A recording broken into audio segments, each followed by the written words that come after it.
ಕೈಗಾ ಅಣುಸ್ಥಾವರದ ಶೀತಲೀಕರಣಕ್ಕೆ ಬಳಕೆಯಾಗುವ ಕದ್ರಾ ಜಲಾಶಯದ ನೀರನ್ನು ಶುದ್ಧೀಕರಿಸಿ ಕುಡಿಯುವ ನೀರಾಗಿ ಪೂರೈಸುವ ಯೋಜನೆ ಕೈಬಿಟ್ಟು ಕೊಡಸಳ್ಳಿ ಜಲಾಶಯದಿಂದ ನೀರು ಪೂರೈಸುವಂತೆ ಹಿರಿಯ ನ್ಯಾಯವಾದಿ ಕೆಆರ್ ದೇಸಾಯಿ ಆಗ್ರಹಿಸಿದರು. ನಗರದ ಪತ್ರಿಕಾ ಭವನದಲ್ಲಿ ಮಂಗಳವಾರ ಸುದ್ದಿಗೋಷ್ಠಿಯಲ್ಲಿ ಮಾತನಾಡಿದ ಅವರು, ಕೈಗಾ ಸ್ಥಾವರದಲ್ಲಿ ಬಳಕೆಯಾದ ನೀರು ಕದ್ರಾ ಜಲಾಶಯಕ್ಕೆ ಮರಳುವುದರಿಂದ ಅದರ ಸುರಕ್ಷತೆ ಕುರಿತು ಸಮಗ್ರ ವೈಜ್ಞಾನಿಕ ಪರಿಶೀಲನೆ ನಡೆಸಿ ವರದಿಯನ್ನು ಸಾರ್ವಜನಿಕರಿಗೆ ಬಹಿರಂಗಪಡಿಸಬೇಕು.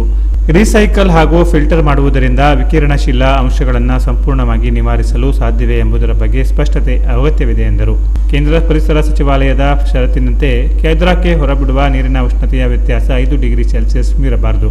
ಸುರಕ್ಷತಾ ಕ್ರಮಗಳ ಮೇಲ್ವಿಚಾರಣೆಗೆ ಎನ್ಜಿಒ, ಸಾರ್ವಜನಿಕರು, ಮಾಲಿನ್ಯ ನಿಯಂತ್ರಣ ಮಂಡಳಿ, ಅರಣ್ಯ ಇಲಾಖೆ ಹಾಗೂ ವಿಕಿರಣ ನಿಯಂತ್ರಣ ಮಂಡಳಿ ಪ್ರತಿನಿಧಿಗಳ ಸಮಿತಿ ರಚಿಸಬೇಕಿದ್ದರೂ ಇದುವರೆಗೂ ಸಮಿತಿ ರಚನೆ ಹಾಗೂ ಮಾನಿಟರಿಂಗ್ ವರದಿಗಳನ್ನು ಸಾರ್ವಜನಿಕಗೊಳಿಸಿಲ್ಲ ಎಂದು ಆರೋಪಿಸಿದರು.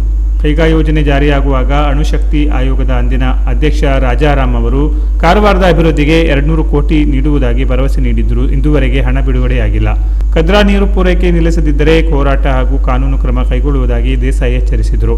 ಅಶೋಕ್ ರಾಣೆ ಮಾತನಾಡಿ, ಕೊಡಸಳ್ಳಿ ಜಲಾಶಯದಿಂದ ನೀರು ಪೂರೈಸುವಂತೆ ಜಿಲ್ಲಾ ಪಂಚಾಯಿತಿ ಸಿಇಒಗೆ ಮನವಿ ಸಲ್ಲಿಸಲಾಗಿದೆ. ಅಗತ್ಯ ಜಾಗ ನೀಡಲು ಸ್ಥಳೀಯರು ಸಿದ್ಧರಿದ್ದು ಬೇಕಾದರೆ ಬಾವಿ ನಿರ್ಮಿಸಿಕೊಡಲು ಸಹ ಸಿದ್ಧರಿದ್ದಾರೆ. ಜುಲೈ 2ರಂದು ಚಿತ್ತಾಕುಲ ಗ್ರಾಮ ಪಂಚಾಯಿತಿ ಸಭೆಯಲ್ಲಿ ಕೊಡಸಳ್ಳಿಯಿಂದ ನೀರು ಪೂರೈಸುವಂತೆ ಒಮ್ಮತದ ನಿರ್ಣಯ ಕೈಗೊಳ್ಳಲಾಗಿದೆ ಎಂದರು.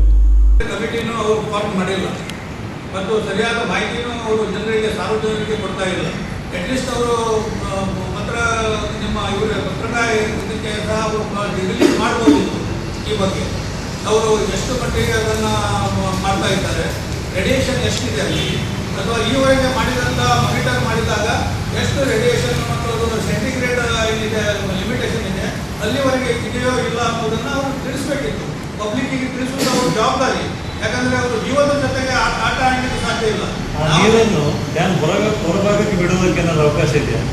ಪ್ರಾಜೆಕ್ಟ್ ಇಂದ ಬರೋ ನೀರನ್ನು ಡ್ಯಾಮ್ ಹೊರಭಾಗಕ್ಕೆ ರೀಸೈಕಲ್ ಮಾಡಿಕೊಂಡು ಅದಕ್ಕೆ ಕಳಿಸ್ತಾರೆ. ಅವರು ಕೂಲ್ ಮಾಡಿ ಡ್ಯಾಮ್ ಹೊರಭಾಗಕ್ಕೆ ಬಿಡುವುದಕ್ಕೆ ಬಿಡ್ತಾರೆ. ಅದರಿಂದ ನೀರು ಮತ್ತೆ ಕೂಲ್ ಮಾಡಿದ್ಮೇಲೆ ಕದ್ರಾ ಡ್ಯಾಮಿಗೆ ಇದು ಸರಬರಾಜು ಆಗ್ತದೆ. ಕೂಲಿಂಗ್ ಸಲುವಾಗಿ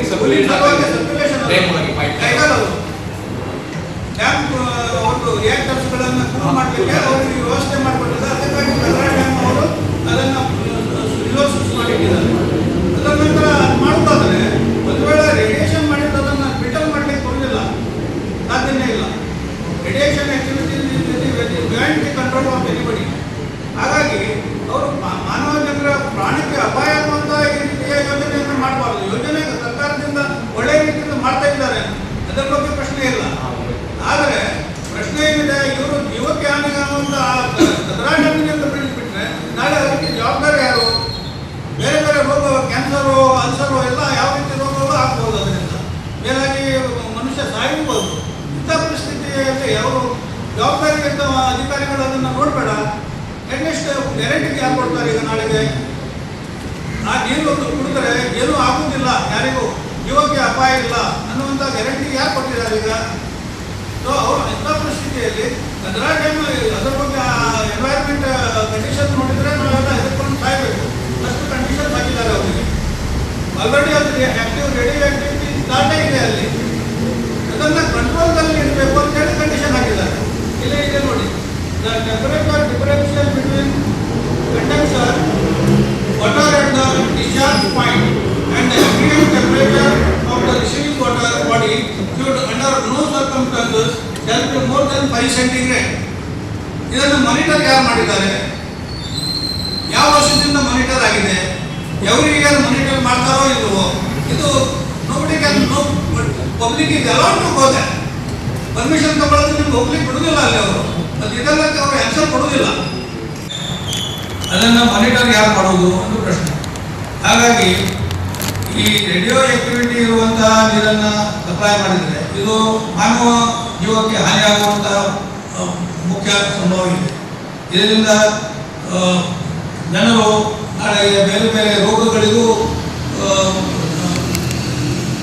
ಇದಾಗಬಹುದು. ಹಾಗಾಗಿ ಈ ಕ್ರಮ ತಗೊಳ್ಳುವ ಮೊದಲು ಅವರು ಸರಿಯಾಗಿ ಇದರ ಬಗ್ಗೆ ಒಂದು ವಿಚಾರಣೆ ಮಾಡಿಕೊಂಡು ಅದರ ಬಗ್ಗೆ ಸ್ಟಡಿ ಮಾಡಿಕೊಂಡು ಆ ರೀತಿ ರೇಡಿಯೋ ಆಕ್ಟಿವಿಟಿ ಇರುವಂತಹ ನೀರನ್ನು ಕುಡಿಯಲಿಕ್ಕೆ ಉಪಯೋಗಕ್ಕೆ ಅದು ಯೋಗ್ಯ ಇದೆಯೋ ಅನ್ನೋದನ್ನು ತರಾಯಿಸಬೇಕಾಗಿದೆ. ಆದರೆ ಅದನ್ನೇನು ಮಾಡಿಲ್ಲ. ಅವರ ಹತ್ರ ಎನ್ಕ್ವೈರಿ ಮಾಡಿದ್ರೆ ಅದರ ಬಗ್ಗೆ ಯಾವುದೂ ದಾಖಲೆಗಳನ್ನು ಅವರು ತೋರಿಸಿಲ್ಲ. ಅವ್ರು ಹೇಳೋದೇನು ಹೇಳಿದ್ರೆ ನಾವು ಅದನ್ನು ರೀಸೈಕಲ್ ಮಾಡಿಕೊಂಡು ಮತ್ತೆ ಅದನ್ನು ಪೂರೈಸಲಿಕ್ಕೆ ಪ್ರಯತ್ನ ಮಾಡ್ತೇವೆ ಅಂತ ಹೇಳಿದ್ದಾರೆ. ಆದರೆ ನಮ್ಮ ಪ್ರಕಾರ ಈಗ ಅವರಿಗೆ ಮತ್ತೊಂದು ಆಪ್ಷನ್ ಇದೆ, ಕೊಡ್ಸಳ್ಳಿಯಿಂದ ಅವರು ನೀರನ್ನು ಸರಬರಾಜು ಮಾಡಿದರೆ ಅದರಿಂದ ಹೆಚ್ಚಿನ ಪ್ರಮಾಣದಲ್ಲಿ ತೊಂದರೆ ಆಗುವಂಥ ಪರಿಸ್ಥಿತಿ ಇಲ್ಲ. ಯಾಕಂದರೆ ಕೊಡ್ಸಳ್ಳಿ ಇದು ಡ್ಯಾಮ್ ಇದೆ, ಅದು ಮೇಲ್ಗಡೆಗೆ ಇದೆ, ಕೈಗಾ ಪ್ರಾಜೆಕ್ಟಿನ ಮೇಲ್ಗಡೆಯಿಂದ ನೀರು ಬರ್ತಾ ಇದೆ. ಇದು ಡೈರೆಕ್ಟ್ ಕದ್ರಾ ಡ್ಯಾಮಿಗೆ ಅವರು ನೀರನ್ನು ಕೂಲ್ ಮಾಡಿದ ನೀರನ್ನು ಬಿಡ್ತಾ ಇದ್ದಾರೆ ಪ್ರಾಜೆಕ್ಟ್ದಿಂದ. ಅಲ್ಲಿ ಸರಿಯಾಗಿ ಈಗ ಸರ್ಕಾರದಿಂದ ಅವರು ಈ ಎನ್ವೈರನ್ಮೆಂಟ್ ಸರ್ಟಿಫಿಕೇಟ್ ತಗೊಳ್ಬೇಕಾದ್ರೆ ಕೈಗಾಲವರು ಒಂದು ಕಮಿಟಿ ಫಾರ್ಮ್ ಮಾಡಬೇಕು ಅಂತೇಳಿ ಅವರಿಗೆ ಡೈರೆಕ್ಷನ್ ಇದೆ. ಅದರಲ್ಲಿ 2 NGOsಗಳು ಪಬ್ಲಿಕ್ ಅಥವಾ 2 NGOsಗಳನ್ನು ಮೆಂಬರ್ ಆಗಿ ಮಾಡಬೇಕು. ಅದರ ಹೊರತಾಗಿ ಪ್ರತಿಯೊಂದು ಇದರದ್ದು ರಿಪ್ರೆಸೆಂಟೇಟಿವ್ಸ್ ಆಫ್ ARB ಅಂದರೆ ಅದು ರೇಡಿಯೋ ಆಕ್ಟಿವಿಟಿ ಏನಿದೆ ಅದನ್ನು ಕಂಟ್ರೋಲ್ ಮಾಡುವಂಥ ಒಂದು ಬಾಡಿ, ಅದರ ಅಧಿಕಾರಿಗಳು ಅದರದ್ದು ಸದಸ್ಯರಾಗಬೇಕು. ಸ್ಟೇಟ್ ಪೊಲ್ಯೂಷನ್ ಕಂಟ್ರೋಲ್ ಬೋರ್ಡ್ ಸಹ ಅದಕ್ಕೆ ಸದಸ್ಯ ಮತ್ತು ಸ್ಟೇಟ್ ಫಾರೆಸ್ಟ್ ಡಿಪಾರ್ಟ್ಮೆಂಟ್ ಮತ್ತು at least 2 prominent public persons and NGOs to oversee effective implementation of the suggested safeguards and suggest mid-course corrections if any. ಅದರಲ್ಲಿ ಸಾಕಷ್ಟು ಡೈರೆಕ್ಷನ್ಗಳನ್ನು ಕೊಟ್ಟಿದ್ದಾರೆ ಈ ಎನ್ವೈರನ್ಮೆಂಟ್ ಸರ್ಟಿಫಿಕೇಟ್ ಕೊಡಬೇಕಾದ್ರೆ. ಅದರ ಪ್ರಕಾರ ಏನು ಅದರ ನೀರಿನ ಮಟ್ಟ ಸೆಂಟಿಗ್ರೇಡ್ ಏನಿದೆ ಅದು 5 ಸೆಂಟಿಗ್ರೇಡ್ಗಿಂತ ಹೆಚ್ಚಿನ ಪ್ರಮಾಣದಲ್ಲಿ ಆಗಲೇಬಾರದು ಅನ್ನುವಂಥ ಒಂದು ಅವರು ಕಂಡೀಷನ್ ಹಾಕಿದ್ದಾರೆ. ಅದನ್ನು ಮಾನಿಟರ್ ಮಾಡಲಿಕ್ಕೆ ಎಕ್ಸ್ಪರ್ಟ್ ಕಮಿಟಿ ನೇಮಿಸಿದ್ದಾರೆ ಮತ್ತು ಒಂದು ಪಬ್ಲಿಕ್ ಇದ್ದಂಥ ಒಂದು ಕಮಿಟಿಯನ್ನು ಮಾಡಬೇಕಿತ್ತು. ಇನ್ನೂವರೆಗೆ ಕೈಗಾರಿಕೆಯವರು ನನ್ನ ಮಾಹಿತಿ ಪ್ರಕಾರ ಇನ್ನೂವರೆಗೆ ಮಾಡಿಲ್ಲ. ಅವರು ಯಾವ ರೀತಿ ಅದನ್ನು ಮಾನಿಟರ್ ಮಾಡ್ತಾ ಇದ್ದಾರೆ ಮತ್ತು ಯಾವ ರೀತಿ ಎನ್ವೈರನ್ಮೆಂಟ್ ಏನು ಡಿಪಾರ್ಟ್ಮೆಂಟ್ ಸೆಂಟ್ರಲ್ ಗವರ್ಮೆಂಟ್ ಎನ್ವೈರನ್ಮೆಂಟ್ ಮಿನಿಸ್ಟ್ರಿಯಿಂದ ಅವರಿಗೆ ಪರ್ಮಿಷನ್ ಕೊಡಬೇಕಾದ. ಸುದ್ದಿಗೋಷ್ಠಿಯಲ್ಲಿ ಸನಾತನ ಸ್ವರಾಜ್ ಸಂಘದ ಅಧ್ಯಕ್ಷ ವಿನಾಯಕ ಸಾವಂತ್, ಗುರು ಸಾವಂತ್ ಹಾಗೂ ಕೋಮಲ ನಾಗೇಕರ್ ಉಪಸ್ಥಿತರಿದ್ದರು. Canara plus news, Karwar.